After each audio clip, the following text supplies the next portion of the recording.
बागेश्वर जिला पंचायत की जिन सीटों पर आपत्ति के बाद नामांकन खारिज होने का खतरा मंडरा रहा था, निर्वाचन आयोग ने उन सभी सीटों पर दाखिल की गई आपत्तियों को खारिज करते हुए नामांकनों को वैध करार दिया है। बागेश्वर जिले में जिला पंचायत की किसी भी सीट पर प्रत्याशी का नामांकन खारिज नहीं किया गया है। यहाँ बता दें कि आरटीआई एक्टिविस्ट गोपाल बनवासी ने 2 जगह नाम दर्ज होने तथा सरकारी भूमि पर अतिक्रमण के आरोप में 3 प्रत्याशियों के खिलाफ आपत्ति दर्ज करते हुए नामांकन खारिज करने की मांग की थी। इस संबंध में उन्होंने तमाम जरूरी दस्तावेज भी रिटर्निंग ऑफिसर के समक्ष प्रस्तुत किए, लेकिन रिटर्निंग ऑफिसर ने गोपाल बनवासी की दलीलों को खारिज करते हुए नामांकनों को वैध करार दिया है। इधर जिला पंचायत प्रत्याशी नवीन परिहार, विशाखा खेतवाल, हेमलता तथा दीपक खेतवाल ने कहा कि उन्हें न्यायिक प्रक्रिया पर पूरा भरोसा था। प्रत्याशियों ने कहा कि झूठ की बुनियाद पर तैयार की गई रणनीति पर जनता विश्वास नहीं करेगी, उन्हें जनता का पूरा विश्वास हासिल है। इधर गोपाल बनवासी ने रिटर्निंग ऑफिसर के फैसलों को चुनौती देने का निर्णय लिया है।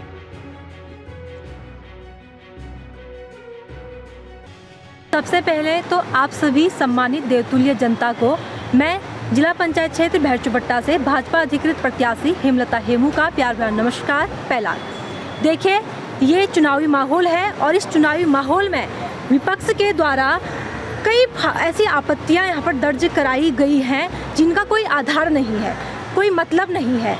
मतलब बिना जांच पड़ताल किए, बिना उनको जाने, बिना उनको देखे उन्होंने ये आपत्ति हम पर यहाँ पर जारी की थी और जिसका आज यहाँ पर सुनवाई हुई और उन आपत्तियों को खारिज कर दिया गया है। और हम मेरे सरकार के तरफ से भी उस पर ये सूचना आ गई थी कि अगर 2 या 3 जगह नाम होने से किसी का भी नामांकन खारिज नहीं हो सकता है, तो मैं अपनी सरकार का भी धन्यवाद करती हूँ। और साथ ही मैं अपने विपक्ष से ये कहना चाहूँगी कि कृपया करके आप लोग, अगर आपको वाकई में चुनाव लड़ना है अपने क्षेत्र के विकास के लिए, तो आप ईमानदारी से मैदान में आए। मैं भी मैदान में उतरी हूँ। अपनी देवतुल्य भैरचुपट्टा की सम्मानित समस्त जनता के प्यार, आशीर्वाद और सहयोग से मैं भी चुनावी मैदान में उतरी हूँ और उनके सहयोग और आशीर्वाद से ही मैं इस चुनाव को लड़ूंगी भी, इस चुनाव को जीतूंगी भी और जीत कर भी दिखाऊंगी। लेकिन मेरा विपक्ष से ये अनुरोध है कि कृपया आपको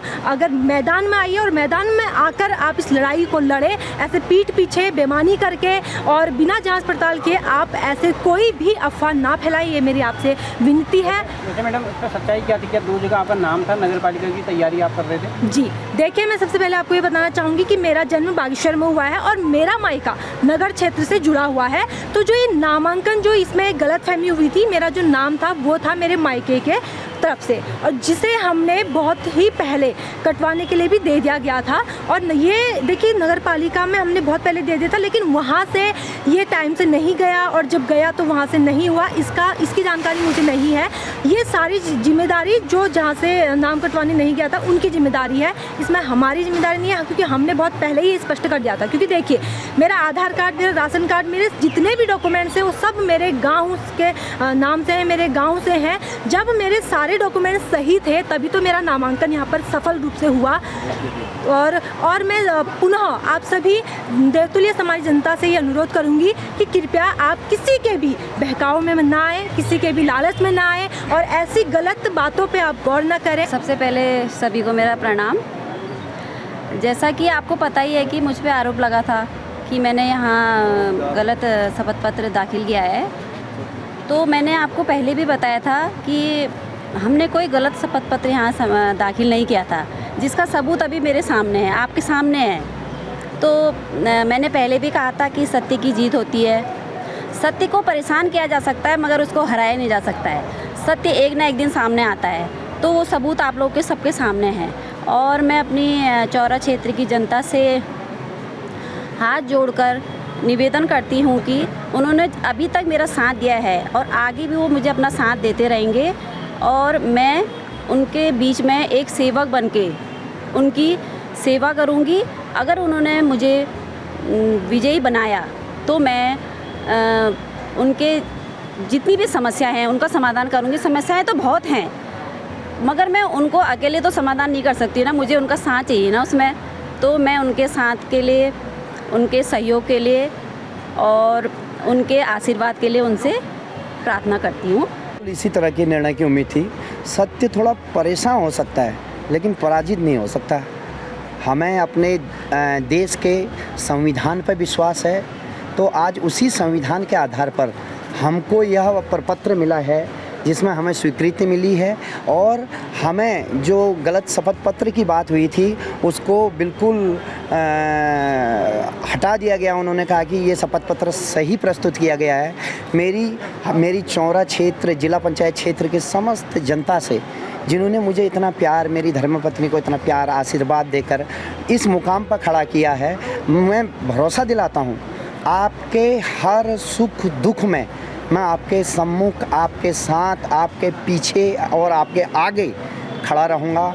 और मैं भरोसा यह भी दिलाता हूँ कि आपके हर कार्य के लिए आप कभी भी, रात हो दिन हो, मुझसे संपर्क कर सकते हैं। मैं स्वयं आपके पास आऊँगा और एक आग्रह करूँगा कि इस चुनाव में मेरी धर्मपत्नी उम्मीदवार है चौरा जिला पंचायत क्षेत्र से, और आपके आशीर्वाद से हम विजयश्री प्राप्त करेंगे।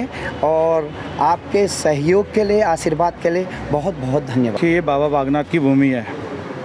सच और झूठ का जो निर्णय है बाबा बागनाथ ने आज करके दिखा दिया है। जिस तरीके से मेरे पे ये झूठे आरोप ये लगातार लगाते आ रहे हैं, और आज मेरा नामांकन रद्द करने की जिस तरीके से विपक्ष ने भूमिका निभाई है, आज बाबा बागनाथ जी ने उसका निर्णय दे दिया है।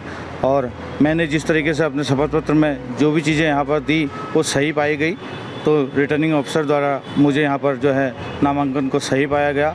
और उसी के क्रम में मैं आज अब आगे के लिए रणनीति जो चुनाव की है मैं उसे बनाऊंगा, क्योंकि विपक्ष इतनी नीची हरकत पर आ चुका है कि एक पूर्व में जो यहाँ पर जिला पंचायत सदस्य के रूप में मनोनीत, पूर्व जिला पंचायत उपाध्यक्ष के रूप में मनोनीत जिले के स्थान पर रहा है, तो उन्होंने इतनी नीच हरकत करते हुए मेरा नामांकन रद्द करने की कोशिश की गई, क्योंकि उनको कहीं ना कहीं अपनी हार का डर सता रहा है। और निश्चित तौर पर जनता का विश्वास मेरे साथ है, क्योंकि मैंने पूर्व में भी 5 साल जो है जनता के संग हमेशा कंधे से कंधा मिला के खड़ा रहा हूँ।